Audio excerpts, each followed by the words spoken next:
Bonjour et bienvenue sur le podcast Explore Japon, le podcast qui explore le Japon sous toutes ses coutures. Des conseils voyages, de la culture ou bien de la vie de tous les jours en passant par l'apprentissage du japonais, partons ensemble une fois par semaine pour ce magnifique pays qu'est le Japon.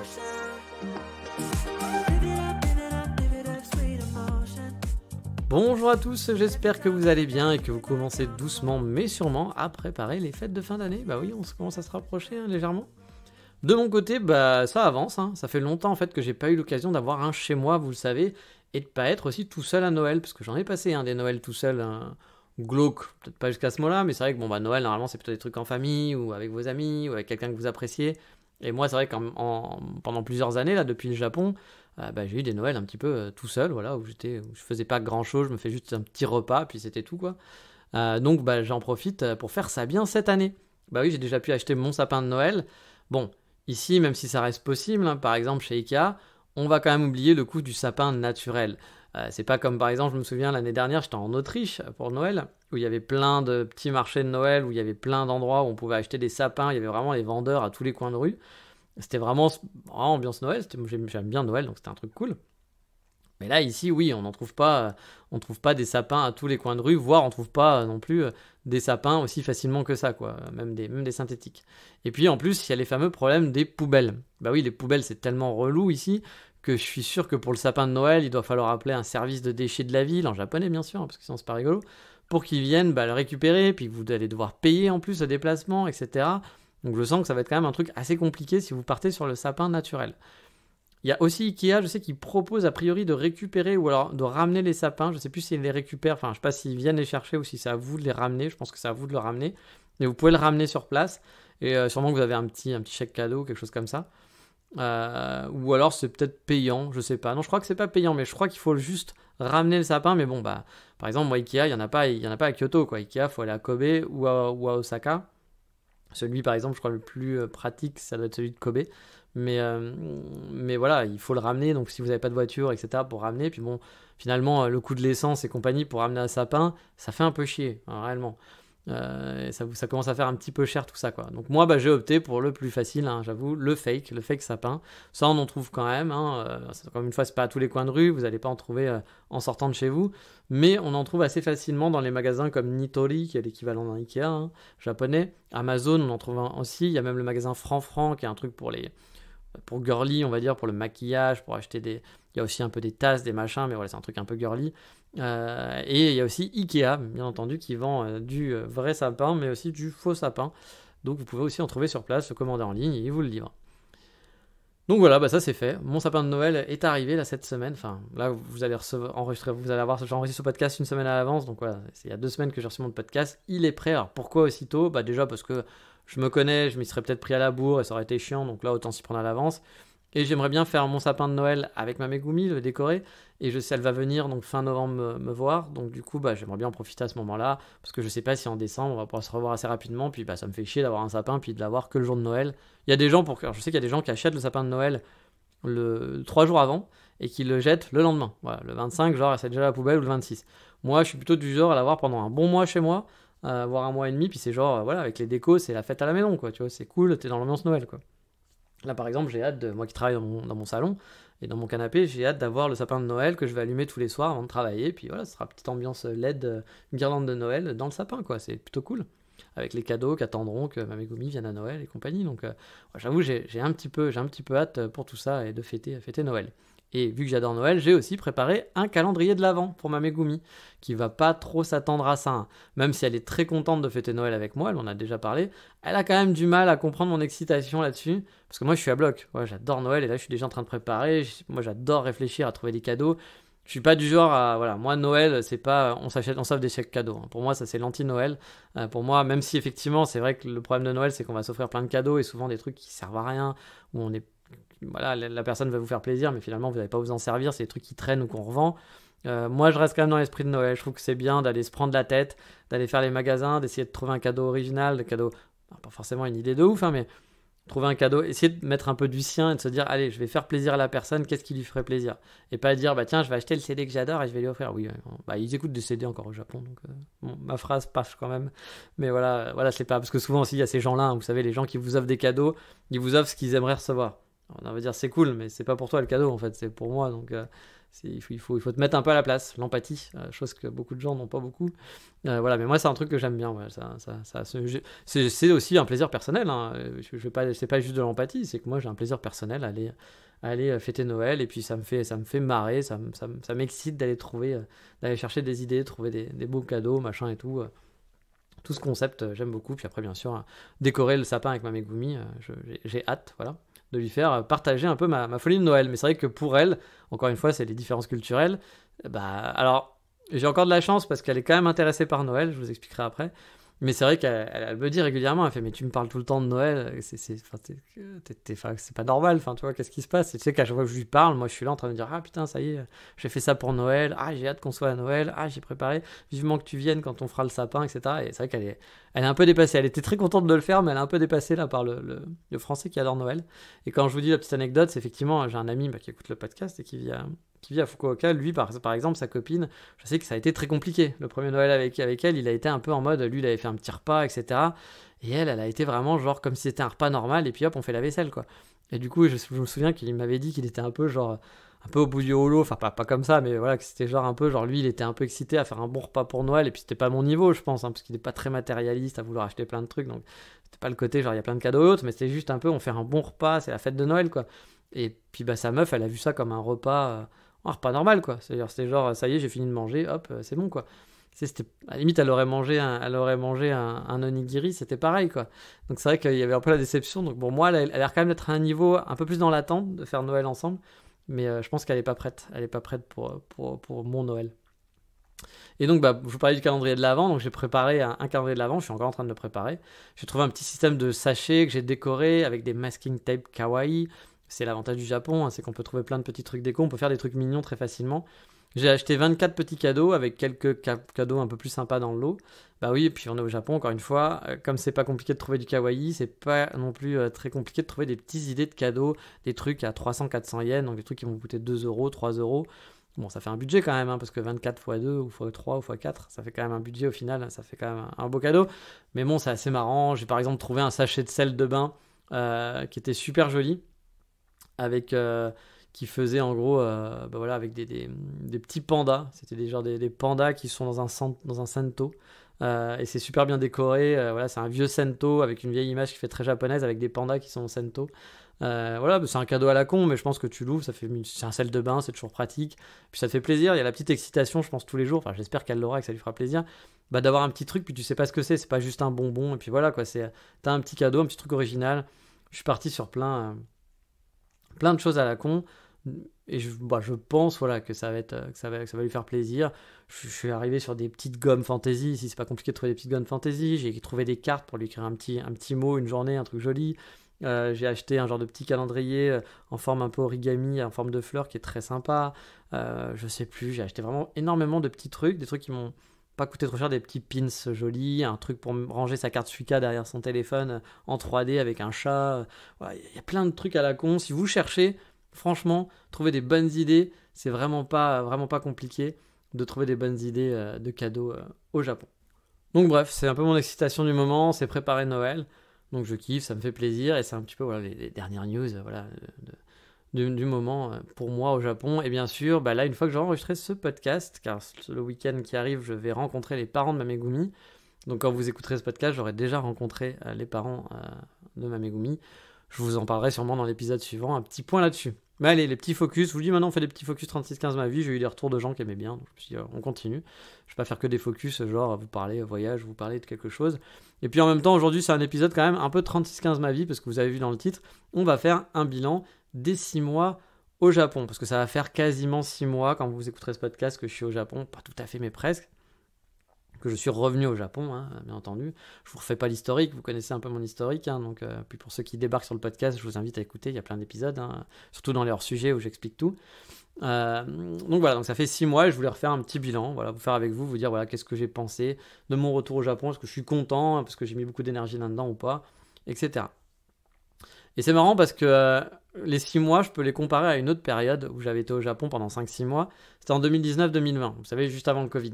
J'étais revenu en novembre et j'étais reparti donc un peu à la hâte, un peu à l'arrache, au mois d'avril, mi-avril, alors que je devais partir fin mai. Donc j'avais dû faire effectivement que 5 mois et demi ou 5 mois à peu près au Japon. Donc voilà, j'avais dû partir un peu à l'arrache et c'était une période qui était très différente de maintenant. Et j'ai vraiment cette impression, en ce moment, sur ces 6 mois, de ne pas avoir fait grand-chose depuis mon arrivée. J'ai l'impression que c'est passé très vite et de pas avoir vraiment profité du Japon comme j'en avais profité en 2019-2020. Là, j'ai plus l'impression de...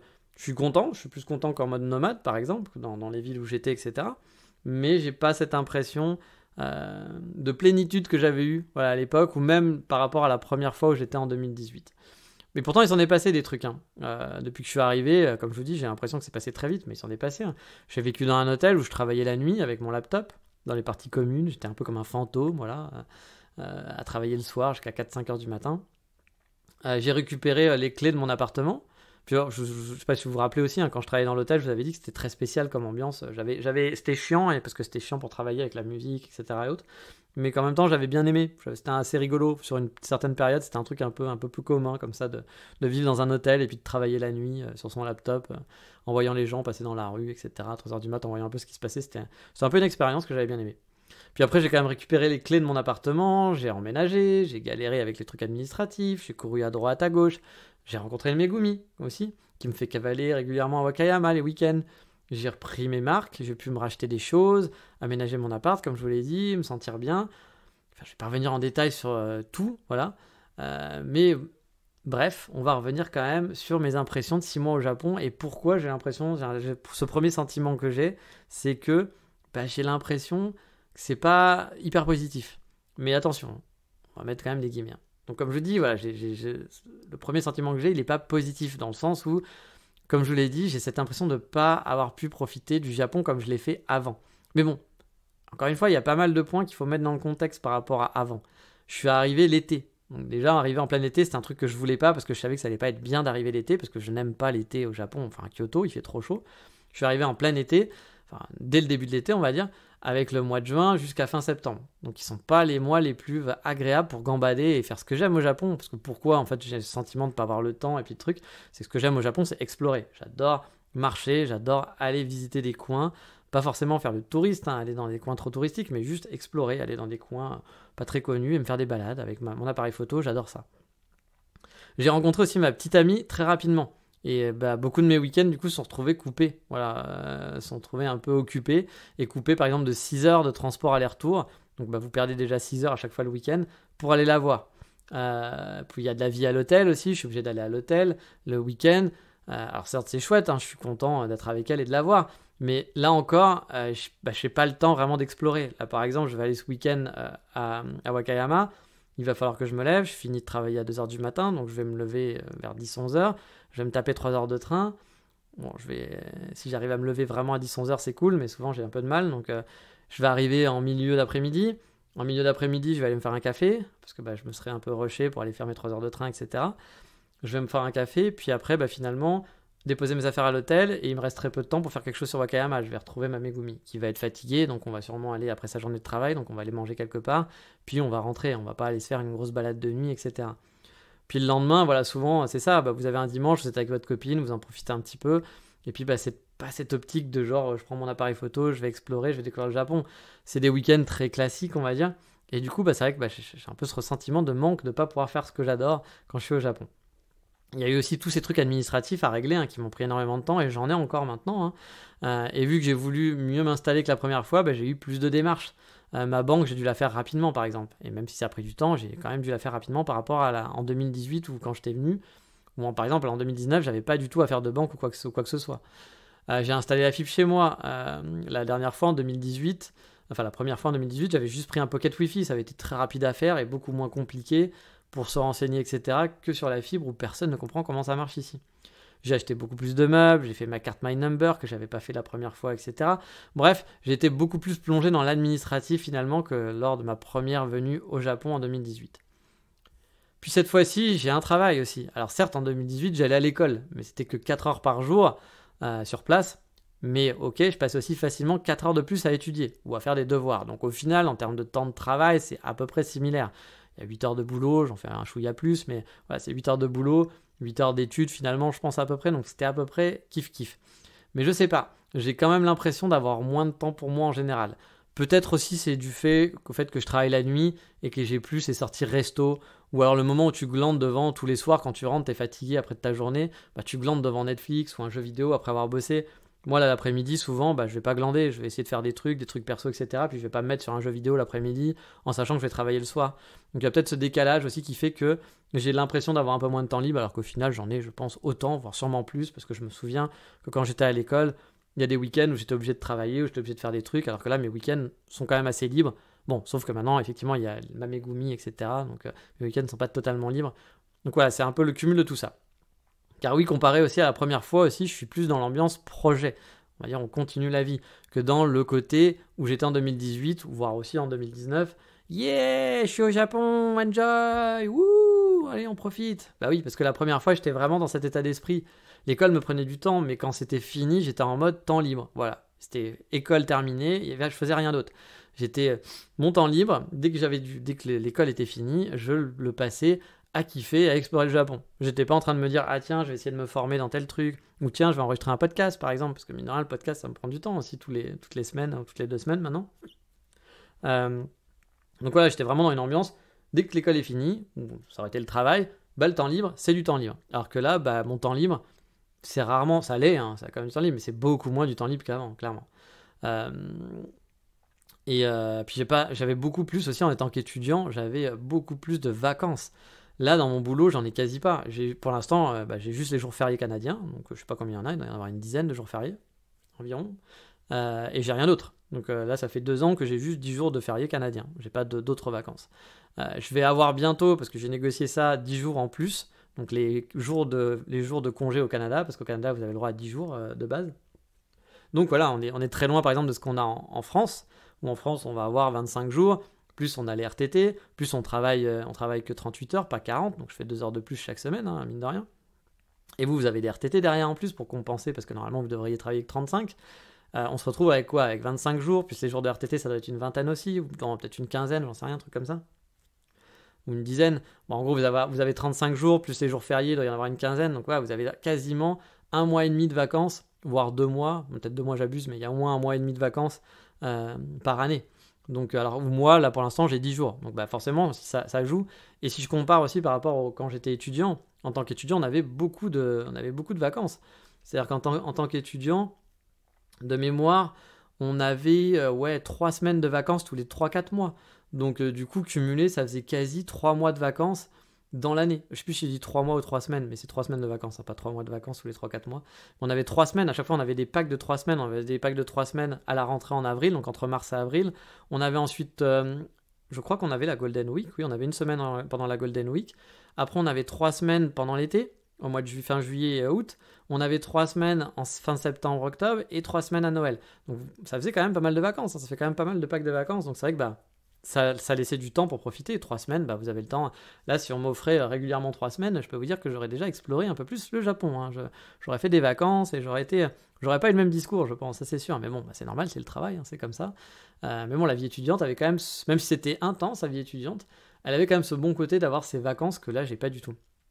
Et puis, lors de mes 6 mois en 2019, j'ai eu aussi des vacances. Enfin, là, j'étais en mode totalement libre, c'est-à-dire que j'étais mon propre patron en quelque sorte. Puis, j'avais pas vraiment de business. J'essayais de faire un business. Donc, j'avais pas vraiment de clients, j'avais rien de spécial. Je travaillais sur des trucs, mais c'était pas foufou.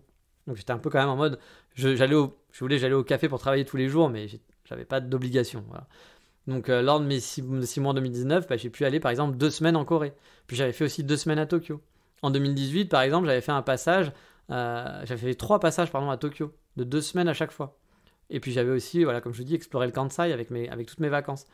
Donc forcément, j'avais vraiment beaucoup plus de temps pour explorer. Et là, comme je vous le dis, je suis arrivé à Kyoto, je suis allé nulle part. Je suis allé un peu à Osaka, je suis allé à Wakayama, mais je suis allé une fois à Nara. Mais voilà, c'est mes seuls déplacements que j'ai fait réellement. Sinon, je suis pas allé. Moi, j'adore Tokyo et je suis pas allé une seule fois à Tokyo depuis 6 mois, alors que quand j'étais venu en 2019, j'avais fait un passage de 2 semaines à Tokyo. Là, j'en ai toujours pas fait, puis je ferai sûrement pas 2 semaines de Tokyo, parce que j'ai pas 2 semaines de vacances, donc je ferai plus 2 semaines de passage à Tokyo. Donc c'est vrai que il y a quand même un sentiment un peu de ne pas profiter du Japon comme avant, clairement. J'ai pas encore eu de vraies vacances, j'ai pas eu la semaine que tu prends pour aller quelque part. J'ai pu faire quelques week-ends prolongés d'un jour, voilà, me faire un genre de week-end quand j'allais à Wakayama. Quand je dis des week-ends prolongés, je suis pas allé, encore une fois, je suis allé nulle part pour l'instant. Donc voilà, c'est juste pour aller voir ma copine. Mais j'ai pas eu de super vacances, quoi. Du coup, j'ai un sentiment un peu de waouh, ça fait déjà 6 mois, mais j'ai quasi rien fait. J'ai vraiment l'impression d'avoir rien fait ici. Car c'est quand même ce sentiment qui prédomine en moi, le fait de ne pas pouvoir explorer. Alors, je vous parle, encore une fois, même pas de voyage de Tokyo, Kaido, etc. hein. Mais même les petites explos du week-end que je kiffe, j'en ai pas tant fait que ça. Si je réfléchis, j'ai dû faire moins de 10 balades, je pense, depuis mes 6 mois, depuis mon arrivée. Et j'entends vraiment des balades dans la globalité. En mode explorons, kiffons le Japon, quoi. Ce qui est pas beaucoup au final. Mais là où vous vous dites, oh putain, le type il est au Japon, c'est notre rêve à nous aussi, il nous casse les couilles en disant qu'il kiffe pas, mais sérieux quoi, tais-toi, on n'est pas venu ici pour souffrir, ok? Alors oui et non, je kiffe pas dans le sens, j'ai l'impression de pas avoir du tout vécu la même chose que lors de mes 2 premières fois où je pouvais vraiment profiter de ce que j'aime ici. Mais je suis quand même très content d'être là, je vous rassure. Dans ma vie de tous les jours, je kiffe les petites choses à la con, les petites choses que j'aime tant. J'adore mon nouvel appartement et le fait de plus être en nomade, mais d'être bien installé chez moi avec en plus les avantages de la vie japonaise dont je vous ai déjà parlé maintes fois, donc on va pas revenir à fond dessus. Je réalise toujours autant que les avantages de vivre ici. Enfin, j'en ai conscience. Quand je sors dans la rue, que je me sens jamais stressé, que j'ai pas d'agression. Quand je dis agression, c'est pas des gens qui arrivent avec des couteaux, mais vous savez, c'est des choses que quand on vient au Japon, on s'en rend compte que la vie est beaucoup plus calme et beaucoup plus paisible, apaisante. Il n'y a pas d'agression physique, il n'y a pas de regard, il n'y a pas le jeu du regard parisien où dès que vous regardez quelqu'un, vous avez l'impression que vous l'avez insulté. Il n'y a pas c'est les gens qui klaxonnent, les gens qui gueulent, voilà, tout ça n'existe pas quoi ici. Donc il y a un côté beaucoup plus calme et ça je le kiffe et je le kiffe à chaque fois. Quand je fais mes trajets aussi pour aller laptoper dans mes cafés préférés, j'apprécie aussi cette marche de croiser des Japonais, les petits trucs que je prends, même si ce sont finalement souvent les mêmes. Mais quand je compare à mes trajets à Paris ou bien dans les villes où j'ai vécu en tant que nomade, le trajet n'était jamais un plaisir. C'était un truc qu'il fallait, c'était presque une contrainte de devoir aller au point A jusqu'au point B. Là, ici, ça reste un plaisir, même pour des trajets qui sont toujours les mêmes et que je connais par cœur. J'ai repris mes petites habitudes aussi de vie de kyotoïte. J'ai mis quelques cafés de la semaine où je vais régulièrement me poser. J'apprécie aussi rester chez moi, alors que pendant ma vie de nomade, je me sentais pas au top, même si j'avais des apparts qui étaient quand même chouettes. Si j'allais pas au coffee shop dans la journée, pour moi c'était une journée qui était foirée. Là ici, maintenant, j'apprécie de juste boire un café chez moi, puis rester toute la journée chez moi et travailler après. C'est pas grave si je suis pas sorti, et pourtant j'adore sortir dans les coffee shops, vous le savez. Mais mon appartement, là, je m'y sens super bien. En plus, je l'améliore petit à petit, c'est super confortable pour y vivre et y travailler.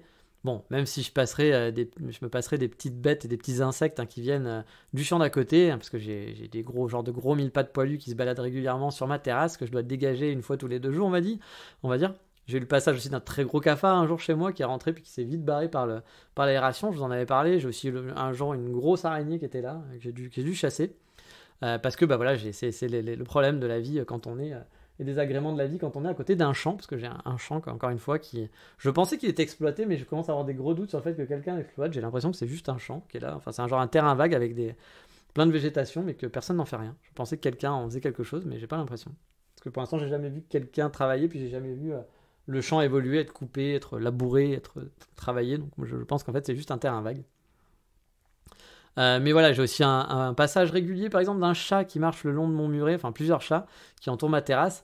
C'est un lieu de passage pour les chats, a priori, qui vont dans le champ d'à côté ou vers d'autres immeubles. Tous les jours, quasiment, j'en vois passer 1 ou 2, c'est assez marrant.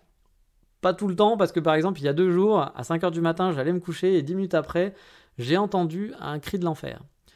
Vraiment un cri de l'enfer, on s'est cru dans un film d'horreur japonais, un truc de... comme ça, qu'est-ce que c'est que ça? J'étais waouh, c'est quoi ce bruit quoi? Bon, je me suis douté qu'il n'y avait pas un fantôme, un truc comme ça. Je suis pas un mec qui croit pas en fantômes. Je pense que c'est quelque chose, le paranormal peut exister, mais je suis pas non plus un mec qui persuadé que ça existe. C'est un peu comme tout, j'en ai jamais vu, j'ai jamais eu de truc, donc je peux pas vous dire.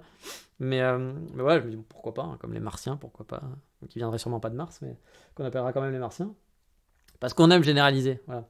Et donc j'entends ce bruit, je fais qu'est-ce que c'est que ce bruit? Puis j'attends. Puis j'entends encore un... Je me dis, qu'est-ce que c'est que ce truc? Donc je me lève, puis j'allume la terrasse pour voir, et je vois rien. Je me dis, c'est peut-être le chat, parce qu'on ne sait jamais. Mais ça faisait pas des bruits de chat, ça faisait plus des bruits de de meuf aux cheveux longs à qui on voit pas son visage et qui va vous courir dessus avec un couteau, hein, honnêtement. Donc j'étais en train de regarder, puis j'allume la lumière de ma terrasse, et je vois rien, je fais qu'est-ce qui se passe et tout, c'est quand même étrange. Puis j'attends, puis je rentends le bruit, je fais ah. Et puis en fait là je vois qu'il y avait un chat qui était juste en face de moi que j'avais pas vu, toujours sur ce petit muret, mais genre, je sais pas comment j'ai fait pour pas le voir. Et en fait c'était lui qui hurlait un peu des bruits chelous, et donc il m'a saoulé pendant 10 minutes à faire des bruits super chelous. Je sais pas s'il voulait rentrer chez moi, s'il avait faim, s'il avait froid, s'il avait quelque chose. Mais franchement, il était 5h du mat, et j'avoue, j'ai pas été cool avec le chat, mais là j'avais juste envie d'aller me coucher après ma journée. Donc j'ai dit, je suis désolé mec, mais je vais pas te laisser rentrer chez moi, j'ai rien à bouffer en plus pour un chat, hein, donc je sais pas ce que tu viens foutre ici, je te connais pas.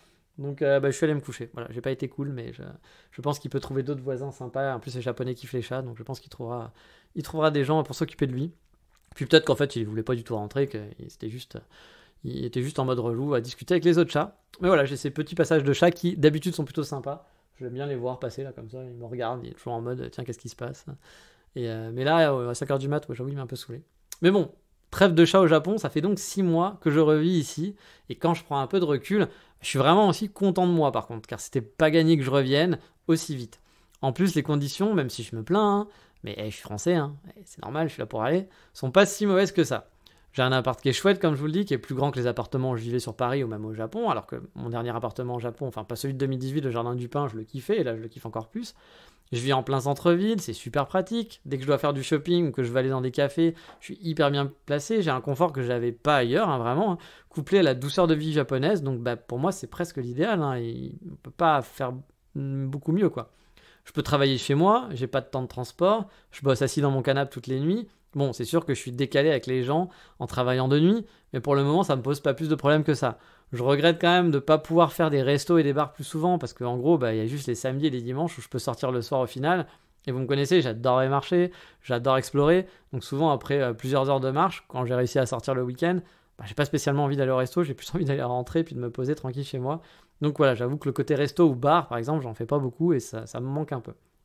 Mais la contrepartie, c'est que les après-midi, je peux me la jouer chill, aller faire du shopping, traîner au café, etc. etc. Et ça, j'aime bien pouvoir passer mon temps au café.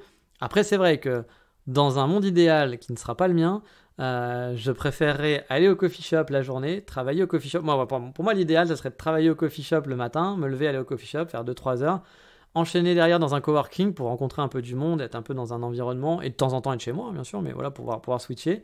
Et avoir mes soirées tranquilles où je peux soit chill, soit aller dans un bar ou dans un resto. Et comme ça, je peux quand même faire mes cafés dans la journée, travailler au café.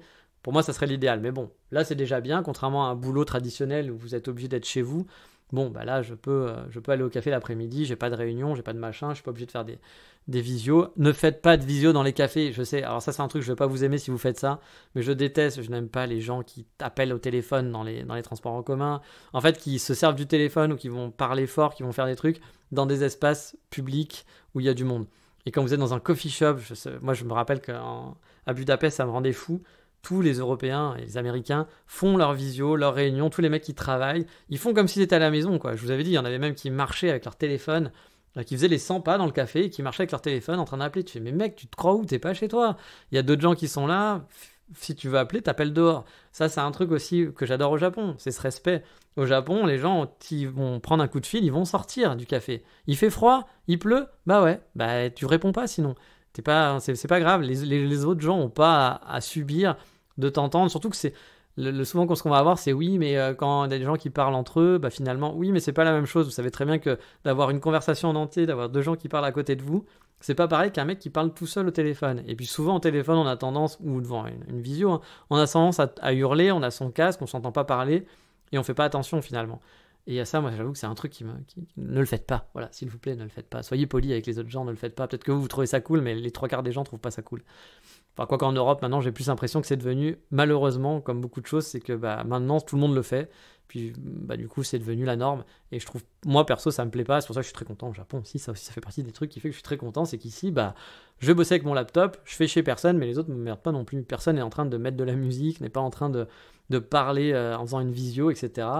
On est dans l'ambiance du café, voilà, c'est le proprio qui a trouvé son ambiance, il vous partage son ambiance et vous la respectez, c'est comme ça. Donc ça, c'est plutôt cool.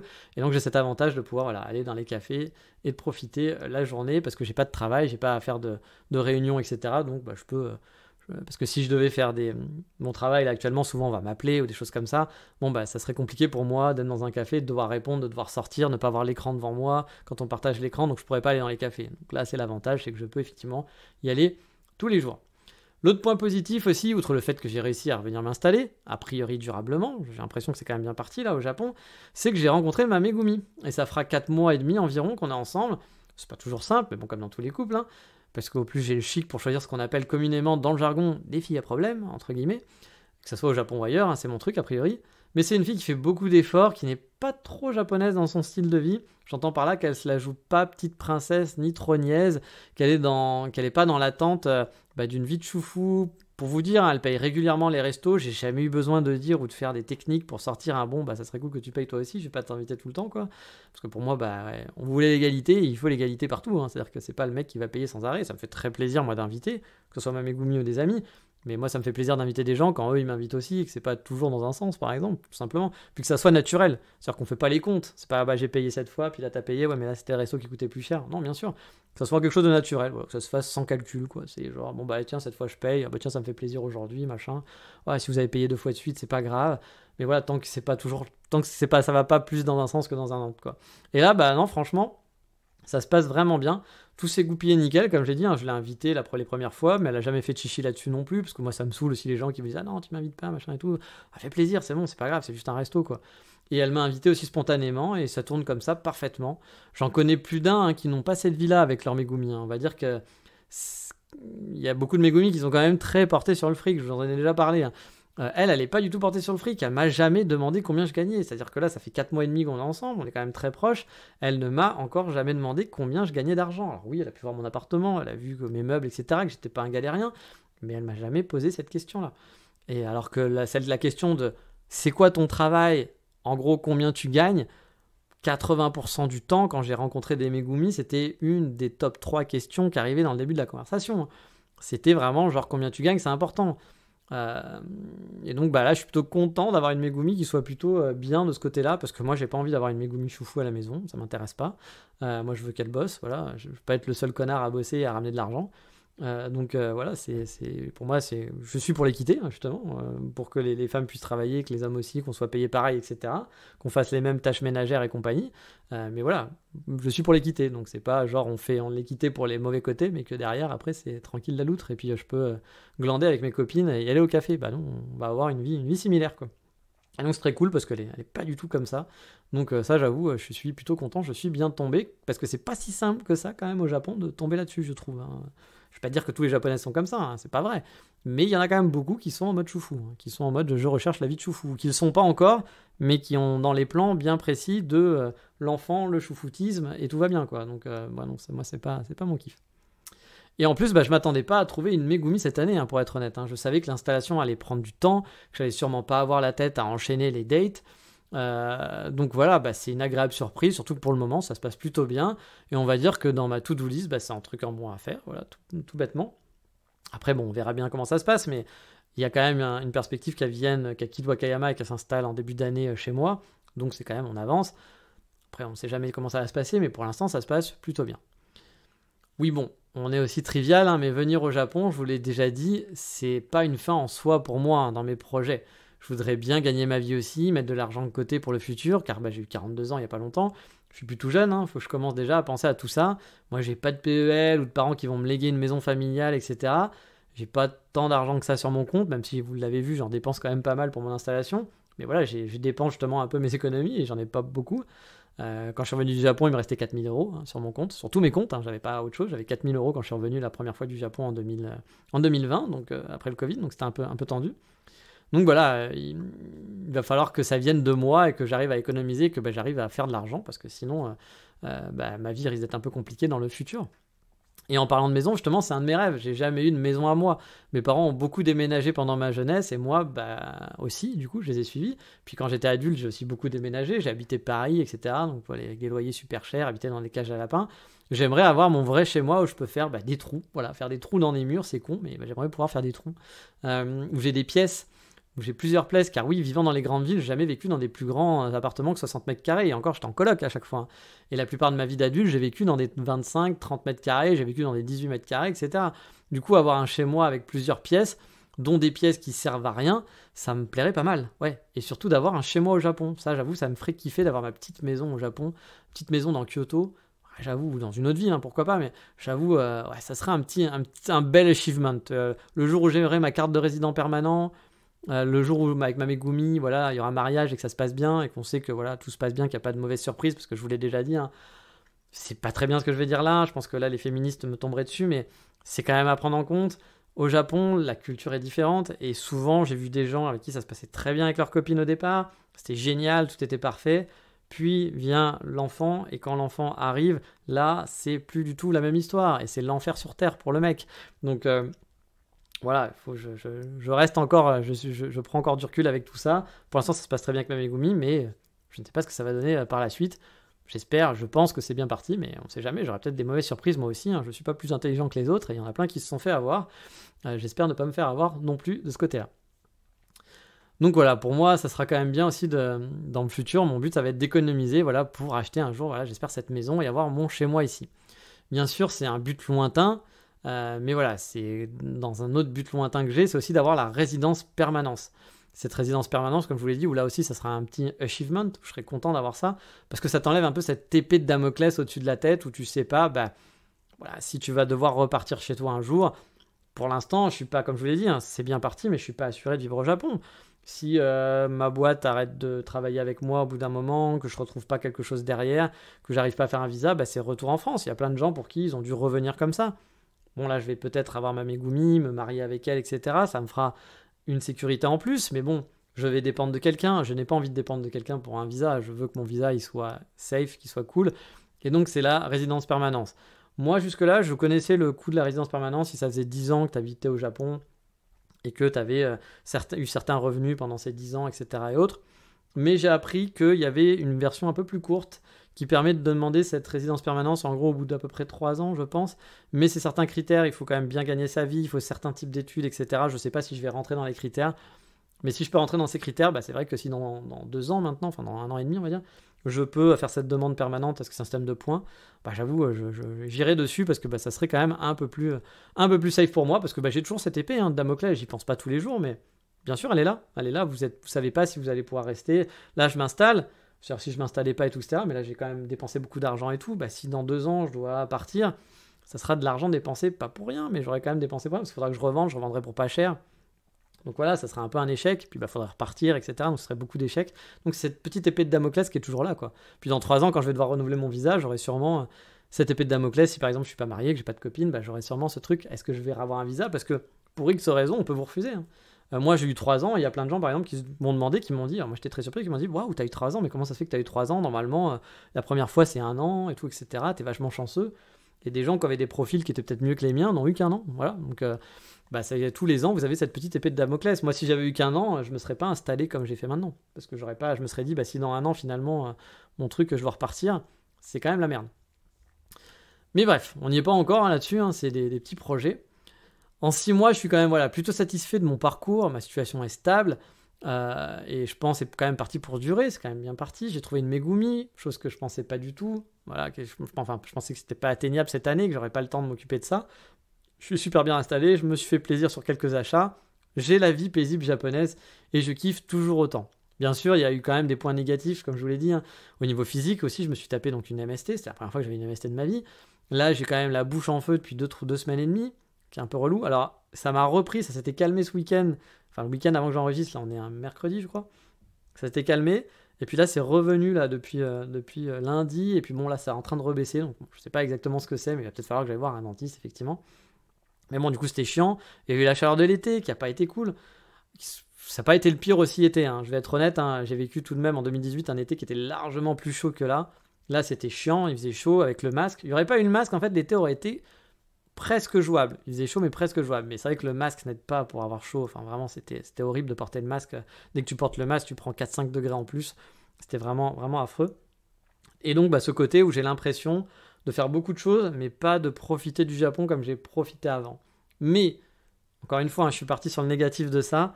pour rien au monde, je me dirais, j'ai pas fait le bon choix, j'aurais peut-être dû continuer d'être nomade, je gagnais mieux ma vie, c'était plus cool, je découvrais des villes, etc. Non, je suis très très content de vivre ici. C'est le début. Et même, franchement, je pense que je me voyais pas aussi rapidement au Japon, je me voyais pas aussi bien installé, je me voyais pas avec une Megumi. Donc il y a quand même beaucoup de points positifs, même si effectivement je profite pas de la vie comme je voudrais, que tout n'est pas encore parfait, mais c'est normal, je suis peut-être un peu trop impatient. Mais je suis quand même très très content d'être là. Et j'ai encore plein de choses à faire. Et puis bah voilà, bah, ça va se faire petit à petit.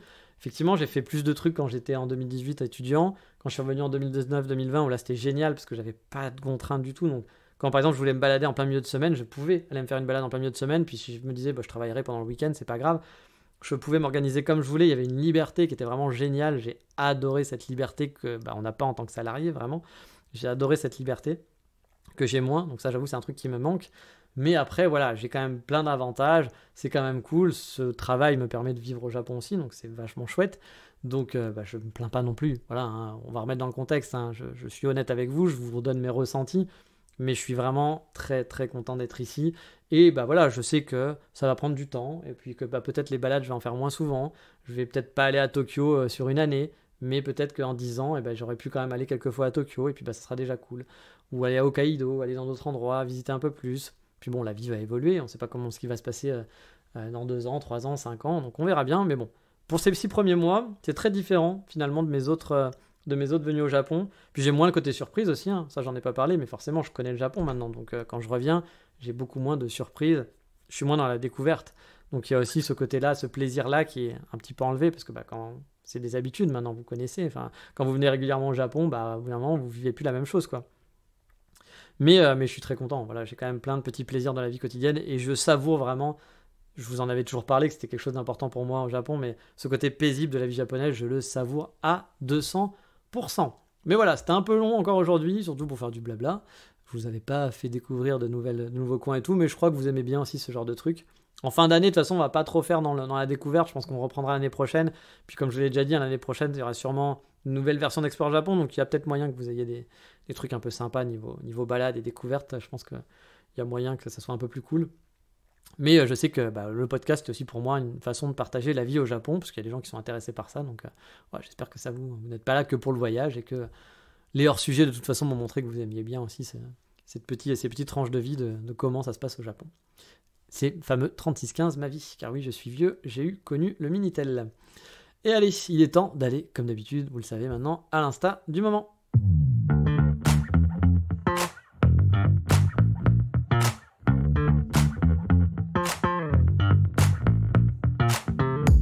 Et cette semaine, on part voir un street photographer, yeah. Un mec qui a vraiment du talent, et pour preuve, il a plus de 70K de followers sur son compte Instagram, ce qui est quand même pas rien. Vous l'avez compris, je me mets de plus en plus dans la photo en updatant mon matos depuis en ce moment, là je suis en train de le faire, et j'essaye aussi de m'intéresser un peu plus au monde de la photo et à la photographie et aux photographes.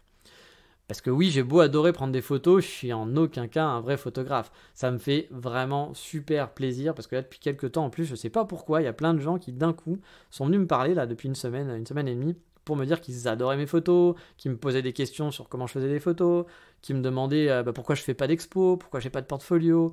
J'ai des gens qui m'ont dit qu'ils s'intéressaient à la photographie, qui suivaient des photographes, des vrais photographes, et qu'ils aimaient bien mon travail, etc. Alors que pour moi, déjà, le mot travail, c'est un mot galvaudé, parce que c'est pas un travail, j'y connais rien en photo, voilà. Je m'intéresse pas du tout à ce que font les autres photographes, j'y connais rien en technique, mais par contre, ça me fait super plaisir, parce que la photo, c'est vraiment devenu une passion. C'est devenu une de mes passions. Et moi, je suis pas quelqu'un de passionné qui est juste boutiste. Il y a des gens, quand ils sont passionnés, ils vont y aller à fond. Par exemple, s'ils sont passionnés de musique, tu vas écouter de la musique, puis ils vont connaître le nom du chanteur avec qui il est marié. Quand il avait 18 ans, il s'est cassé le petit doigt en jouant tel truc sur machin. Moi, je m'en fous. Moi, j'écoute juste de la musique. Bon, bah là, c'est pareil pour la photo. Je connais rien dans le monde de la photo. Je connais rien en technique. Moi, qui me plaît, c'est de me balader, de regarder, d'observer, faire des photos. Et quand je les travaille, de les trouver jolies. Voilà. Et je suis content de mes photos. Mais je vais pas plus loin, je suis pas un mec juste boutiste. Mais là, j'essaye un peu. Voilà, j'essaye un peu. Et du coup, en essayant de m'intéresser un peu aux autres, photographes, etc., puis voilà, j'ai découvert ce mec qui parlait de matos photo sur YouTube et des matos que je voulais acheter. Et j'ai regardé son Insta et je veux dire que j'aime beaucoup ce qu'il fait. Alors, vous avez compris, là, vous allez voir de très très belles photos. Hein. On n'est pas dans la photo de Megumi qui se prend en photo au café. Hein. On est dans la street photographie et vous allez me dire « Ouais, ok, alors t'es mignon, on aime bien ce que tu racontes, mais on n'en a rien à foutre de tes conneries. Nous, on veut du Japon, Japon, Japon, Japon !» Voilà. Bah oui, jeune padawan, impatient, tiens, petit con, va. J'ai dit j'y venais, forcément, car oui, il y a des passages au Japon, il fait des passages au Japon et en Asie, donc il a des photos de Japon qui sont très très beaux. Il y a justement de très belles photos de street photos du Japon comme j'aime justement, qui sont pas des Japon, le Japon, les temples, la machin, toi. Non, c'est des Japon de street photographie au Japon, de vie japonaise. Moi, j'adore la vie japonaise, j'adore l'ambiance des villes au Japon. Et donc, du coup, je trouve ça vraiment super chouette. Il n'y a pas que ça, il n'y a pas que du Japon, mais il y en a sur son profil Instagram. Et donc, voilà, il faut y aller. Et là, jeune padawan, avant que tu m'engueules pour me dire aussi, oui, je veux bien y aller, mais c'est quoi son nom ? Et son nom, c'est Eren Jam. Et comme d'habitude, les liens dans la description, tu trouveras. Bah oui, on va la jouer un peu à la Yoda, hein. Mais allez, on lâche Yoda et on va se faire un café sur Kyoto dans la rubrique dont on n'a jamais trouvé le nom et qu'on ne trouvera jamais sûrement.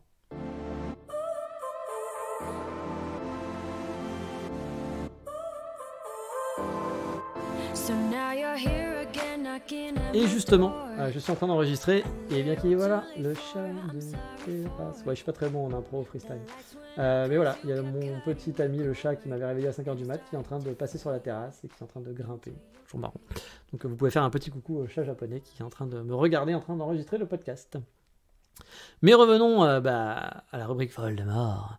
Car dans le dernier épisode, on s'était fait un resto sur Kyoto. Et cette semaine, on reste donc à la maison, chez moi, on va se faire un café. Ouh là là, quelle originalité, comme vous allez me dire. Mais bon, c'est pas ma faute, hein, s'il y a 3242 cafés cool au Japon, bah oui, j'y peux rien. Donc cette semaine, on va dans une très bonne adresse, hein, pour les amoureux de café, vraiment, et les gourmands aussi, et les touristes aussi. Alors quel rapport avec les touristes ? Non, on va pas manger des touristes, pourquoi pas. Non, c'est qu'il est super central, il est juste en face du magasin Bento & Co, que peut-être certains d'entre vous connaissent. Si vous ne le connaissez pas, c'est un magasin qui vend des bento, voilà, et puis qui vend du co aussi, Bento & Co, qui est tenu par un Français que je n'ai jamais rencontré sur Kyoto d'ailleurs, ou même croisé dans la rue, je pense. Et moi qui vous dis que Kyoto c'est un village, parfois non, voilà.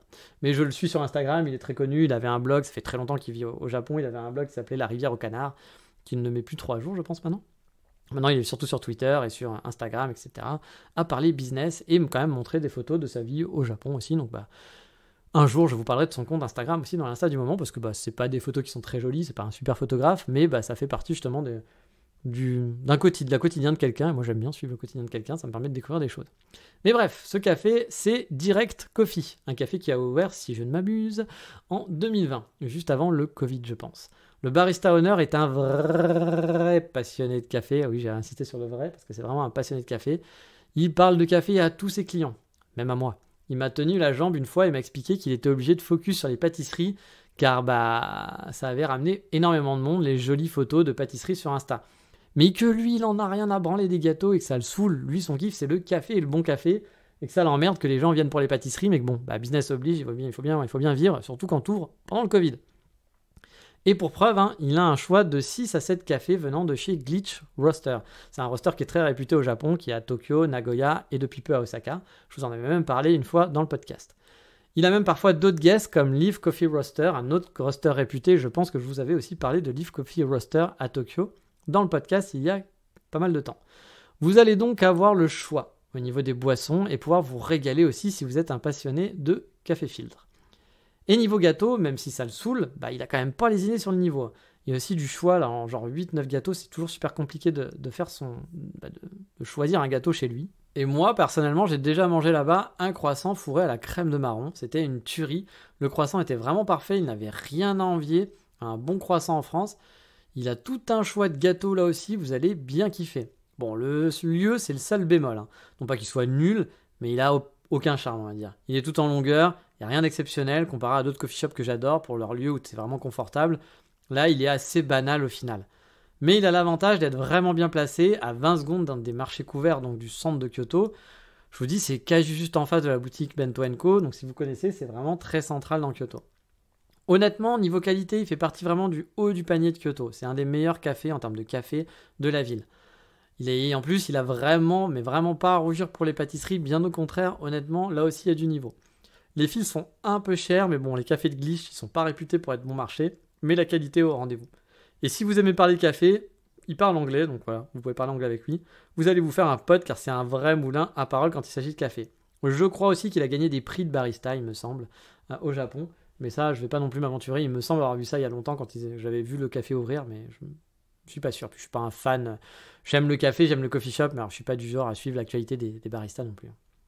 Bref, Direct Coffee, c'est une valeur sûre des coffee shops. C'est pas un endroit où j'aime me poser car le lieu, comme je vous le dis, ne me parle pas. Mais niveau qualité de café, c'est vraiment top. Par contre, si vous êtes un laptopper, je ne conseillerais pas. Il y a des gens qui s'en foutent, hein, comme je vous le dis, hein, qui peuvent aller n'importe où puis qui s'en foutent de l'établissement. Mais moi, j'évite de sortir mon laptop dans des endroits où il n'y a pas trop de place, ce qui est le cas dans son café pour le coup. Et puis, il y a quand même du monde qui passe, donc quand il n'y a personne, à la limite, que vous êtes dans un petit coffee shop et qu'il n'y a personne, bon, vous pouvez sortir votre laptop, vous faites chez personne, puis surtout si vous consommez. Hein. Mais sinon, c'est vrai que, de toute façon, même pour sortir votre laptop, il n'y a pas trop de place, honnêtement. Déjà, même quand ils vous amènent le café sur un petit qu'on appelle un tray, avec les langues entre l'anglais, le français et le japonais, je commence à faire mon Jean-Claude Van Damme. Mais vous avez compris, un truc pour porter vos affaires quand vous voulez manger sur votre canapé. C'est un mot très con, mais j'arrive pas à le sortir, je suis désolé. J'ai l'air d'un idiot. Et qui vous amène le gâteau aussi avec. Bah, souvent, vous avez pas trop de place pour mettre les deux côte à côte, quoi. Il n'y a pas assez de place sur la table, c'est vraiment des petites tablettes. Donc voilà, avec votre laptop, c'est vraiment pas un endroit que je conseillerais. Il y a plein d'autres cafés qui sont mieux pour ça à Kyoto, honnêtement, si vous voulez laptoper tranquillement. Mais par contre, si vous voulez un bon café et être dans le centre, bah honnêtement, vous pouvez y aller les yeux fermés. Si vous avez envie de vous poser pour boire un excellent café et manger des délicieuses pâtisseries, il y a des cheesecakes, il y a des lemon cakes, il y a un Mont Blanc. Ah, vous savez, les Mont Blanc, c'est avec la crème de marron, etc., qui avait l'air vraiment pas mal. Il y a plein de... C'est pas les meilleures pâtisseries que j'ai mangées dans un coffee shop, mais franchement, il y a un bon niveau, un très bon niveau. Et il y a beaucoup de coffee shops au Japon, justement, qui n'ont pas un super niveau au niveau des pâtisseries, qui ont des trucs sympa, mais c'est pas genre délicieux. Là, vous êtes entre les deux. Vous êtes dans le vraiment cool, c'est des vrais gâteaux. Moi, j'ai pas eu d'extase, mais après, peut-être parce que j'aime peut-être moins ce qu'ils proposent. Mais c'est quand même très très bon. Franchement, c'est un très bon café-pâtisserie, quoi.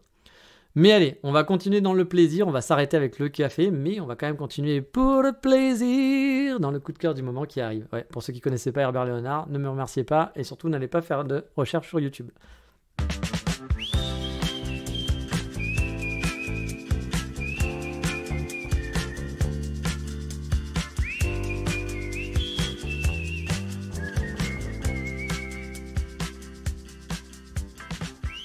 Et le coup de cœur de cette semaine, non, c'est pas notre ami Herbert Léonard, non, pas du tout. Mais c'est pour mon banquier. Non, c'est pas un plaisir non plus pour mon banquier, parce que mon banquier, il fait sacrément la gueule en ce moment. Bah oui, je vous ai déjà dit que j'étais en train de renouveler un peu mon matériel photo. Et le matos photos, pour ceux qui connaissent pas, ça coûte un bras, voire deux. C'est pas le petit appareil photo à 200 balles que vous avez acheté. Hein. Pour vous faire en vitesse, ça, sur ce que j'ai déjà acheté, mon appareil photo me coûte 1700 € environ. J'ai acheté donc 2 lenses, donc 2 objectifs, qui coûtent environ, on va dire 700-800 € les 2 objectifs chacun. Donc voilà, et j'ai pas fini, parce que il reste après les accessoires, il faut acheter une batterie de secours, il faut acheter un chargeur de batterie, il va falloir acheter je n'ai pas de trépied, j'attends un peu, mais si je fais des vidéos, je compte acheter un peu peut-être une gimbal pour stabiliser un peu l'appareil, etc. Il va falloir acheter des filtres, il va falloir acheter des cartes SD, parce que j'en ai quasiment plus. Bref, j'ai pas fini, ça fait mal. Voilà, ça fait mal au compte en banque. Moi, je vous dis que je veux économiser de l'argent. En ce moment, je suis en train de me dire que je suis un peu bête parce que c'est pas du tout dans l'optique d'économiser de l'argent tout ce que je suis en train de faire. Mais bon, comme je vous l'ai dit, j'ai pas assez dépensé. Voilà, cette année en venant au Japon, hein, pour mon visa qui m'a coûté très cher, je vous en ai parlé, pour mon appartement qui m'a coûté aussi cher, pour mes meubles qui m'ont coûté encore plus cher. Je me suis dit que ça serait peut-être cool de sortir encore un autre gros billet en plus pour peaufiner l'installation. Bah oui, on n'est plus à ça près. Parce que oui, le nouvel appareil photo, mais actuellement, j'ai pas aussi de station de travail. J'ai un MacBook Pro 16 pouces qui m'a accompagné pendant toute ma vie de nomade. Je continue de travailler dessus. Pas de souci, hein, voilà, c'est bien. Mais j'ai pas de souris, j'ai pas de clavier, j'ai pas d'écran. Et pour mon boulot, je bosse toujours assis dans mon canapé, ou voire même parfois allongé dans mon lit quand il fait froid. Parfois debout aussi, avec mon laptop sur une table haute. Pour les réunions, j'adore marcher pendant les réunions, donc je mets mon laptop, etc. en hauteur, et puis je fais les 500 pas en jouant avec un petit ballon. Ouais. C'est ça les avantages de pouvoir travailler de chez soi, hein, pour ceux qui ne connaissent pas. Donc voilà, mais j'ai pas de bureau, parce que souvent, on va dire le télétravail, j'avais besoin d'un bureau et tout. Moi, j'ai toujours travaillé assis dans un canapé, et je préfère même travailler dans un canapé, j'aime bien. Je suis donc toujours en mode nomade minimaliste, on va dire. Ce qui me dérange pas vraiment, hein, je suis vraiment habitué à travailler comme ça. Hein. Et même, voilà, j'aime bosser dans mon canapé, vraiment, hein, plutôt qu'assis à un bureau. Mais ça fait très longtemps que j'ai envie d'avoir un joli bureau avec un bon setup. Si vous êtes des gens qui traînent sur YouTube, vous êtes peut-être tombé un jour sur ces genres de vidéos avec ces gars qui vous montrent leur setup de leur bureau depuis le télétravail. En plus, ça a cartonné. Regarde, je me suis fait un super bureau avec des LED, avec des trucs super premium, 75 écrans, un bureau qui est super beau, etc. Et puis j'ai une chaise hyper confortable. Oh, j'adore regarder ces vidéos-là. J'adore les gadgets, bah oui, si je devais vous faire la liste de tous les trucs à la con que j'ai acheté dans ma vie, du genre un Cintiq de 22 pouces, j'en ai déjà parlé je crois une fois, c'est un genre de tablette géante pour dessiner, alors que je sais pas dessiner. J'ai acheté une Vespa avec un super casque qui avait coûté super cher parce que j'adore le look, ça me donnait un côté hipster super cool, et j'avais pas de permis, mais voilà, j'ai adoré le look total hipster de ma Vespa avec mon casque, etc. J'ai acheté des guitares électriques de marque Custom qui coûtaient un peu cher. Une piano de scène, bah oui, un piano de scène de Nord Electro pour les gens qui connaissent, alors que je sais pas jouer de piano, voilà. Bref, appelez-moi Debilman ou Gadgetman ou mec qui dépense et qui jette son argent, c'est vrai. Après, je gère très bien mon budget, ne vous inquiétez pas pour moi, j'ai jamais eu besoin d'emprunter, j'ai jamais été à découvert de ma vie. Mais voilà, j'aime me faire plaisir en achetant des conneries, et on dit vraiment des conneries parce que acheter un piano de scène quand vous savez pas jouer de piano, c'est bête. Mais il était joli, et puis moi j'aime me faire plaisir, j'aime avoir un truc qui me fait plaisir quand je l'achète et pas avoir un truc... juste comme ça, voilà, qui est juste pour pouvoir apprendre. J'ai envie d'avoir ce petit côté plaisir. On n'a qu'une vie, on est là pour se faire plaisir, voilà, tout simplement. Et là, j'aimerais bien donc me faire un setup. Bah oui, j'ai un petit coin dans mon salon où je pourrais installer un bureau sans trop dénaturer la pièce. Et j'ai envie aussi de me prendre un grand écran pour pouvoir bosser les vidéos et la photo plus confortablement. Avoir un clavier aussi, avec une souris pour être plus précis que le trackpad du Mac, parce que travailler avec le trackpad sur Photoshop, c'est pas le truc le plus fun du monde. Voire même quelques gadgets, car j'adore bosser avec des dials, vous savez, des petites roulettes là. Donc si je pouvais bosser sur Lightroom, le logiciel photo, avec des dials, je serais aux anges. Oui, vous savez, c'est tourner des petites molettes, au lieu de cliquer avec votre souris, j'adorerais travailler comme ça, je pense que ça me ferait kiffer de travailler comme ça. Puis j'ai envie de faire un endroit cool, bien décoré avec des LED, update mon ancien casque aussi Sony, avoir un porte-casque qui soit joli pour le poser, etc., etc. Bref, avoir un bureau au top pour bosser principalement mes photos et mes vidéos. Pas forcément pour bosser mon boulot, c'est plus pour bosser mes photos et mes vidéos. Et puis, vu que ma Megumi va sûrement débarquer l'année prochaine, ça serait cool que j'ai quand même un espace à moi pour bosser quand elle voudra mater la télé. Parce que n'oubliez pas, je bosse le soir et avec le décalage horaire du Canada. Donc du coup, elle va peut-être vouloir s'installer dans le canapé, regarder la télé. Puis moi, c'est vrai que s'il y a la télé en face de moi avec mon ordi, je peux travailler, c'est pas un problème. Je peux travailler dans plein de conditions différentes. Je suis pas emmerdant pour ça. Mais pour elle, ce sera peut-être pas top d'avoir quelqu'un qui est en train de bosser alors qu'elle est en train de regarder un truc. Puis pour moi aussi, je pense que ce sera peut-être mieux parfois de pouvoir m'isoler dans un espace de temps en temps. Ça sera dans la même pièce, ça va être à quelques centimètres d'elle. Mais je serai pas en face de la télé, je serai pas à côté d'elle, je serai vraiment dans mon petit coin. Donc je pense que ça sera un petit peu mieux de ce côté-là. Bon, je suis en train de niquer mes économies, on est clair. Mais je veux un peu professionnaliser aussi Explore Japon et mes activités annexes. C'est pour ça que je serai peut-être plus à l'aise et motivé, on va dire, avec du bon matos, même si on est totalement d'accord. Un laptop, un appareil photo lambda peut vous suffire pour faire des trucs très sympas. Mais bon, je me suis toujours défini comme un grand enfant avec une carte bleue. Donc du coup, je vais peut-être laisser passer l'année car il y a le sapin de Noël qui va prendre la place du futur bureau en ce moment. Puis je commencerai sûrement à investir en début d'année dans un coin bureau. Je vous dis principalement, ça va être pour me professionnaliser un peu sur la vidéo et la photo pour le plaisir. Et puis j'ai envie de professionnaliser un peu Explore Japon. Je ne vais pas vous le cacher, j'ai envie de gagner un peu d'argent aussi avec ce que je fais. Et de faire des trucs aussi un peu plus... faire des trucs un peu plus variés. Moi, j'ai toujours aimé la vidéo, j'ai toujours aimé la photo. Donc j'ai envie aussi un peu d'aller là-bas et de ne pas faire qu'un podcast. Vous l'avez compris maintenant, je pense. Même si j'adore raconter ma vie aussi et que vous aimez l'écouter, tant mieux. Et de vous partager des trucs sur le Japon. Mais j'ai envie de vous partager aussi de façon différente. Et puis j'ai aussi envie de gagner un peu d'argent aussi par rapport à ça. On va voir, peut-être que ça ne marchera pas. Je me donne un petit peu de temps pour faire ça. Et si ça marche pas, c'est pas très grave parce que j'aurais quand même fait mon kiff en vidéo et en photo. Mais voilà, j'aimerais pouvoir avoir des revenus complémentaires parce que, encore une fois, je vous l'ai dit, j'ai 42 ans. J'aimerais pouvoir m'acheter une télé, une maison, j'ai déjà une télé. J'aimerais pouvoir m'acheter une maison plus tard, etc. Donc il va falloir que je pense à gagner quand même un peu plus d'argent. Et là, vous allez me dire, c'est pas en dépensant plein de thunes que tu vas en gagner. Vous avez raison. Mais bon, on n'est pas à une contradiction près. Mais voilà, j'aimerais faire des trucs à côté de mon travail pour avoir des revenus complémentaires à côté, pour pouvoir économiser un petit peu plus, aller plus vite dans mes projets, tout simplement. Mais bon, on va s'arrêter là pour cette semaine. On va finir pour aujourd'hui. Et je vous souhaite donc de passer une agréable semaine comme d'habitude. Les prochains épisodes, vous allez sûrement avoir d'épisodes en décembre qui vont être encore des bilans. Et puis je vais sûrement vous présenter le nouvel Explore Japon. Le bilan plus Explore Japon sur l'année. Parce que là, je vous ai fait un bilan de 6 mois, mais là, ce serait plus sur le bilan de l'année. Il y aura sûrement aussi les projets, comme je fais à chaque fois en début d'année. Vous savez, à chaque début d'année, je fais les projets. Puis là, ce sera peut-être l'occasion de présenter la nouveauté dans Explore Japon, comment ça va se goupiller. Je pense qu'il va y avoir un peu de changement par rapport aux dernières années où il n'y avait pas trop de changements sur le podcast. Il y avait eu le changement de format là, que j'avais fait, mais sinon, il n'y avait pas eu de changement énorme. Donc là, il va peut-être y avoir une petite nouveauté, donc je pense que ça peut être un peu cool. Je ne sais pas si je vais être prêt à temps pour le début d'année, mais on va essayer. Et je pense qu'entre-temps, il y aura quand même moyen de faire quand même un épisode un peu plus Japon, vous faire découvrir quelque chose du Japon. On va dire que si, normalement, le week-end prochain, quand vous allez avoir le podcast, en fait, j'aurai fait un week-end avec ma Megumi. Et après, donc le week-end d'après, je devrais sûrement me balader quelque part. Donc peut-être que j'aurai l'occasion, dans 4 semaines, on va dire dans un mois à peu près, vous aurez peut-être une de mes nouvelles balades que j'aurais fait. J'essaierai de vous faire découvrir quelque chose. Mais voilà, fini le blabla. On va s'arrêter là pour cette semaine. C'était un long épisode, donc je vous dis, comme d'habitude, ciao, bye bye, matane.